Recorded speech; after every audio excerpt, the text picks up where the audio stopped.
What's up guys, Blake Elarbee here. I am a certified sports nutritionist and certified strength and conditioning specialist. I live here on the west side in LA near Nutrishop, El Segundo, and I just want to share some nutrition tips with you guys today, some nutrition basics, nutrition 101.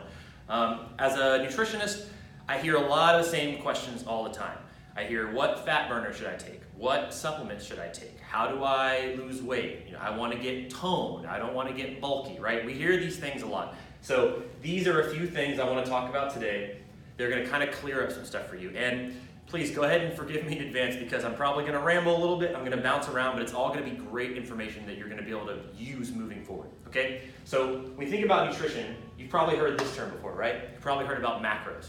Well, what are macros? Well, macro is short for macronutrient, okay? Macronutrients are carbs, fats, and protein, and I kind of group fiber in there. Fiber is a type of carbohydrate, but fiber is very important. So a lot of people, they're kind of just navigating through this maze of, well, should I be keto or paleo or vegan or vegetarian or whatever? The one thing that all diets have in common is that they create a caloric deficit, right? We have to reduce our calories to lose weight. Calories in, calories out. Now, there's two common beliefs right now in the nutrition world, and one is the energy model, which is basically, like I just said, calories in, calories out. That seems to be what most scientists are in agreement on. Some go with the hormonal route. They say, well, it's not about calories, it's about insulin. You shouldn't have too much carbs because carbs spike insulin. Well, that's true, but it still doesn't change the fact that the calories that go into your body gotta get burnt or they gotta get stored.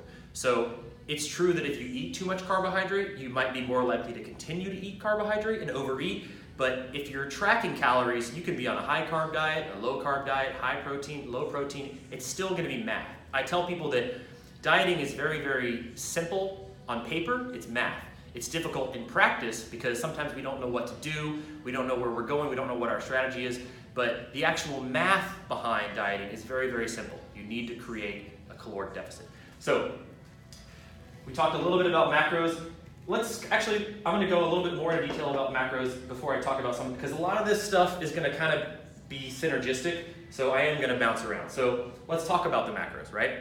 First we have protein. Protein. So protein is the most important macro, in my opinion, for all of us, whether you're a meathead, whether you're trying to get toned, you need high quality protein in your diet.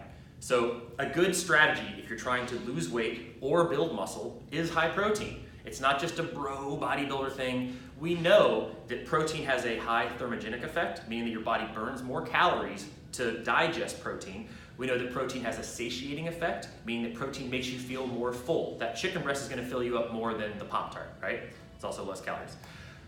So protein, muscle is protein, right? So if you're trying to build muscle, you have to put in you what you need to repair, right? So I like to think of working out as you're damaging the muscle on a small level, right? So let's say that you have a cut. Well, are you gonna put Neosporin on it tomorrow? Or are you gonna put Neosporin and a Band-Aid on it now, right? Well, if you do bicep curls and you damage your bicep, you've damaged the protein in your muscle and it needs to repair bigger. But if you don't give it the substrate or the building blocks that it needs to repair, you're not gonna go anywhere. You still burnt those calories, you still had a good workout, but you're not repairing. So protein is essential. So when I talk about the macro protein, you need high quality protein in your diet. A good recommendation for guys is a gram of protein per pound of body weight. Some would say a gram of protein per pound of lean body weight. So if you're 200 pounds, but 50 pounds of that is fat, you can get away with 150 grams of protein. You don't need to go crazy on protein, but many of you women need more protein than you're taking in right now. Many of you men are probably getting enough protein, but with a lot of fat. So let's talk about fat. So fat is kind of the sneakiest macro. So what a lot of people don't realize, when you look at food labels, right? You look at a food label and you guys might not be able to, there's a food label. When you look at food labels, you guys might not be able to see this right now, but let's say that you look at a food label and something has 10 grams of protein and it has 10 grams of fat. In your head, you're thinking, okay, it has the same amount of protein as it does fat. Well, it does in grams, which is a unit or a measure of weight, but it's completely different in calories, okay? So calories, carbs, and protein are 4 calories per gram. Fat is 9 calories per gram. So if this has 10 grams of protein, it has 40 calories. If it has 10 grams of fat, has 90 calories. It has more than double the calories from fat. So this is why it's really, really important that you read labels whenever possible. Now, a lot of you guys out there are like, I'm not a nutritionist, I don't want to read labels, it's so much work. This is the advice that I give people. Imagine that you're like a student in college and you want to get your degree. You have to take a lot of classes that you kind of don't want to take, but you have to take them, and once you're done, you're better for it. You might take one thing away from that class, but you needed that information. I tell people, if you track what you eat for 1 month, you might not need to ever do it again for the rest of your life because of the information that you'll learn. You'll learn what a serving size is. You'll learn what that 4 ounces looks like about your fist. You'll learn that you've probably been over-consuming nuts because 24 almonds is way less than you think. So the cool thing is, if you just track for about a month, you'll learn so much about how many calories are in food, serving sizes, and you'll see kind of how sneaky fat is, because fat is in a lot of things. And you might see something and go, oh, it's only 5 or 10 grams of fat. Yeah, but if it's only 5 or 10 grams of protein, that food is still a very, very high-fat food by comparison.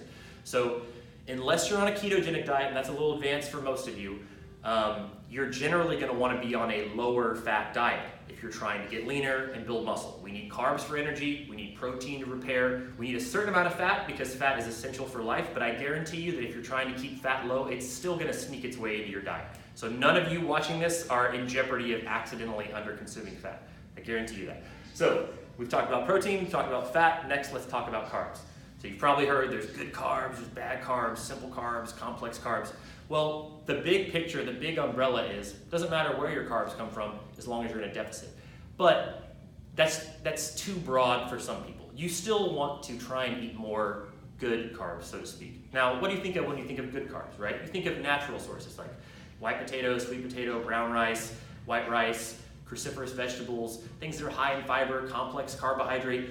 You're thinking about fruits, vegetables, natural things, right? You're kind of thinking paleo. You're not thinking, graham crackers and chips and Pop-Tart, whatever. So even though you still can eat these bad things in moderation, if you're tracking calories, if you're the kind of person who's not going to track calories, you do need to put a bigger emphasis on eating natural things. You're going to be a lot less likely to overeat something that's one ingredient than something that's processed. So when I talk about protein's important for building muscle and recovering. Carbohydrate is very important for energy. That's kind of the nutrient that fluctuates the most, right? If you want to lose weight, you're probably going to have to drop your carbs a little bit in addition to keeping your eye on fat. If you're trying to build muscle, you can't be in too much of a deficit because your body's going to use the calories from protein and carbs for energy and not for building. So a lot of it has to do on your goals. So we talked a little bit about macros. Now I want to talk about nutrient density versus caloric density. We've already talked about caloric density, which is that if you're consuming too many calories, you're gonna be heavy, you're gonna gain weight. You have to create a caloric deficit to lose weight. So that's caloric density. Nutrient density is how many vitamins and minerals are in something, right? So we want to eat foods that are higher in nutrient density because they're better for us. Now, this is a thing that people get way too confused. They put way too much emphasis on nutrient density and not enough emphasis on caloric density. And what I mean by caloric density is, in this case, being in a caloric deficit. We don't want to be on a calorically dense diet in terms of food items. We want to have calories down, nutrient density up. So a good example of this is you could lose weight and be healthier eating McDonald's if you're in a deficit, and you could gain weight and ultimately be unhealthier because you're at a higher body fat by eating all organic healthy food. Now on paper that sounds terrible. You're telling me that McDonald's will make me healthy and eating organic will make me unhealthy? Well, relative to your body fat percent, yes. So what is the best thing you could do?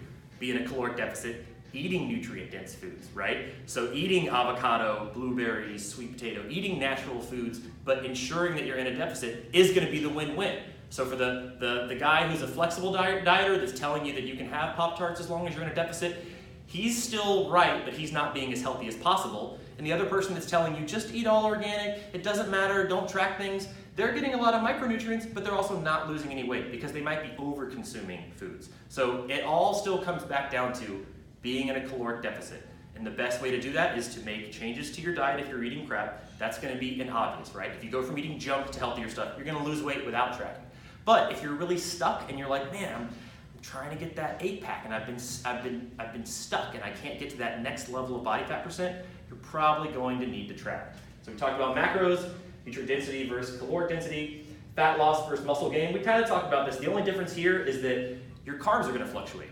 So if you're trying to build, you got to get the carbs up. You need the energy to plow through those workouts and really give it your all. If you're trying to lose weight, you're going to be a little tired. You're going to be a little hungry at times, right? So if you're going in the gym and your goal is weight loss, you need to be trying to keep your carbs and fat low and trying to keep your protein high so you don't lose muscle and so that you can still repair despite being in a calorie deficit. Now, if you're trying to build, you got to build, right? If I'm going to try and build a house and I show up to the job site and there's no lumber, how am I going to build the house, right? So you need that protein, you need carbs, you need the energy. So for most of you, you're not going to have the problem of needing to eat more. Most of you are going to have the problem of trying to stay in a deficit. So last thing I want to talk about, and this will tie in perfectly with Nutrishop, is supplements. So what is a supplement? A supplement is exactly that. It's something that you supplement to the diet. You should not have a diet consisting of all supplements. It probably would be great for Nutrishop if you guys ate only supplements. But even they know that supplements should not be the foundation of your diet. There's something that adds to it. Supplements are there to help make your life easier, to help you get through pitfalls, and to take you to that next level. So someone who's an athlete that's got all their nutrition and all their training on point, the right supplement can kind of take them to that next little level. Or someone who's struggling, that just can't eat that right breakfast or has that mid-afternoon slump or needs some energy in the gym, a supplement can help take them to the next level, okay? So a supplement is not gonna fix you having bad nutrition in your diet, but the right supplements in the right places can really, really help you get a leg up on the competition or on just making moves in your diet. So I want to talk about real quick, and then I'll end this because we all know I ramble a lot by now, is that there are a few supplements that I highly, highly recommend to people. So number one, if you're trying to build muscle, creatine monohydrate, okay? If you're trying to build muscle, creatine is one of the most effective, most researched, and cheapest supplements on the market. You will not wreck your kidneys. It is not bad for you. If you are a guy, I mean, this applies to women too. Women tend to be scared of creatine because it makes you hold a little bit of water. It's water in the muscle. So I'm gonna say for guys especially, creatine is a great supplement because it comes out to like almost 10 cents a serving sometimes, maybe 20 depending on what product you buy. Creatine monohydrate is gonna be the best way to help you get gains the fastest. So I highly recommend creatine. Next after creatine, protein, right?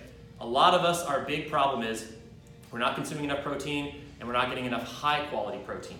So many of you out there are going, well, I don't cook eggs for breakfast or have beef or what am I gonna do for breakfast? Well, if you're not gonna cook eggs or have a food source of protein in the morning, you should make a smoothie or even have a protein shake. My go-to breakfast in college was the, oh crap, I'm running late, I have to leave now, what am I gonna have for breakfast? So I would put a scoop of whey protein in a blender bottle and an apple, and that was my breakfast almost every day. I was having a natural food source, high in fiber that's good and satiating. I was having an apple, having high quality whey protein, animal protein, and I was good. I was recovering, made me feel full. That's a good, quick and dirty, simple, easy breakfast. So something like a protein supplement can be really, really beneficial for a lot of you guys because it can help you feel more full in between meals. It can help you get that protein up in your diet because a lot of you guys are going, man, that's a lot of chicken breast. Well, a protein shake can alleviate that very easily. So I've given you 2 examples of supplements, creatine and protein. Those are good for building and recovering. I'm going to give you one more example, and that is caffeine. Okay, we hear a lot about fat burners and pre-workouts and stuff like that. None of these things are just going to incinerate fat and magically make you lean. But what they are going to do is stimulate your central nervous system, and science has shown that caffeine decreases perceived exertion.